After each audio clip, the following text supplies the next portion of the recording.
guys, good morning. So today is Sunday, day off ulit natin. So kabababa ko lang guys ng bahay namin. So palabas na ulit ako. So anyway, I'm going to Central makipag-banding sa aking mga ka-dabarkads. Hindi na ako mag-breakfast doon na kasi ano na eh 11:30 na pala. So 11:30 na guys, as usual, late na naman ako bumangon kasi day off. So anyway, before ako pupunta sa pwesto namin, pipick upin ko muna yung in-order ko na swimsuit at saka yung, kasi umorder ako online ng swimsuit at saka two-piece para gagamitin ko this coming summer. So, yun na muna guys. So, update ko na lang kayo guys kung nasaan na ako. So, guys, nandito na ako sa MTR North Point. Kasi Sunday na yun. So, anyway, hindi ako makikisabay sa kanila. Antayin ko yung susunod. A few moments later. So, yun guys, nandito na ako sa Central. Ayan yung train na sinakyan ko. So, pupunta ako sa exit F kasi nandoon yung ano ko. Mali ako. Andun yung pipick upin ko guys sa exit F. So, doon ko pupuntahan yung aking orders. Please do not block the passage. Yun guys, so pupunta ako sa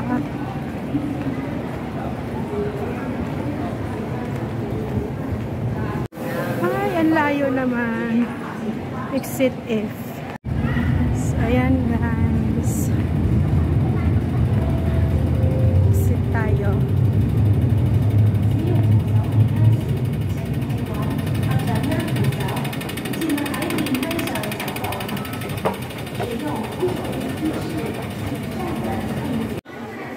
So, nandito na ako guys sa exit F. Dito daw kami magkikita ng aking supplier. So, wait ko lang siya dito. Saan na kaya yun? Ayan guys. So, lang masyadong tao dito. Usually, maraming tao dito kasi dito nagpipick up yung mga umu-order sa online. Wait ko lang siya guys. So guys, ayan na si Jenny. Yan aking ino-orderan lagi. So, ayan yung mga in-order ko, mga two-piece. Ang sexy. Kala mo naman sexy. So, yan. Nag-order ako. Yung ano, damit. Ipakita ko sa yung abel na Kasi guys, umorder din ako ng damit. Ay, ng dress pang summer. Wala daw siya. Ano yan? Di ba in-order ko nga yan? Black? ako nga, di ko pala nasabi wala yung white. O-orderin ko yung tatlo. Ito na. Ito ang kulay na. Magkano nga yun? So, umorder guys ako ito. Pakita mo.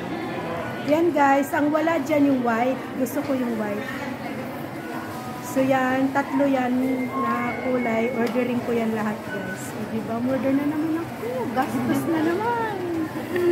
So yan na muna guys.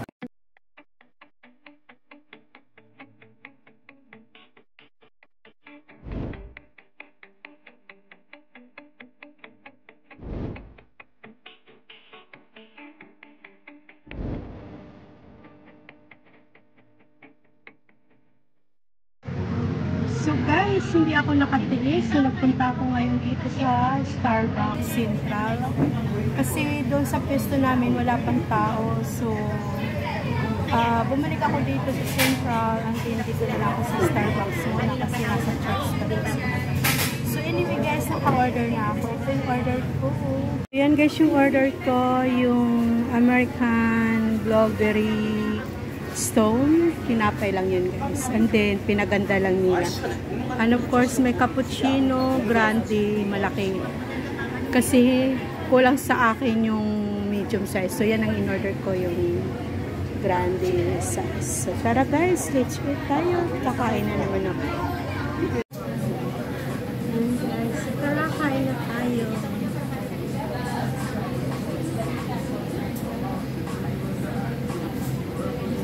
Yeah. Hindi niyo makikita ang aking pagkain pati ang aking pagmumukha. So anyway guys, ito yung in-order ko. First time ko orderin itong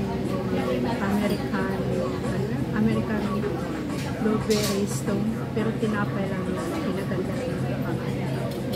So anyway, nandito ako sa Starbucks.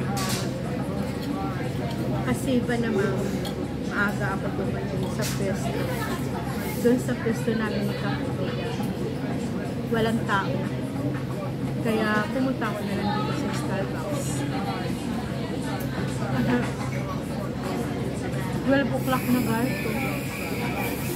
So hindi pa ako talaga nag-coffee. Hindi rin ako nag-breakfast. Nag-coffee ako.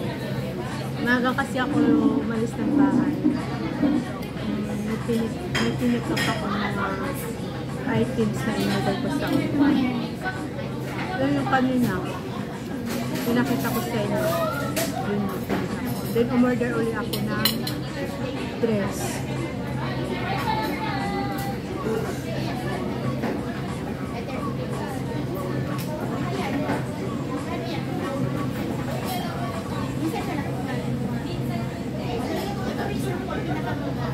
Ito guys, yung in-order kong dress, white. Yan, bukod kanina yung tatlong pinakita sa akin, pinakita ko rin sa inyo. Nag-additional ako ng white na ganyan. So yan, mahilig ako sa mga damit na mga ganyan. Kasi yung damit ko nga na iba, yung dress ko, inuwi ko na sa Pilipinas yung iba. Kaso nga lang, nagkaroon ng tragedy sa pamilya namin. So yun, kaya umorder.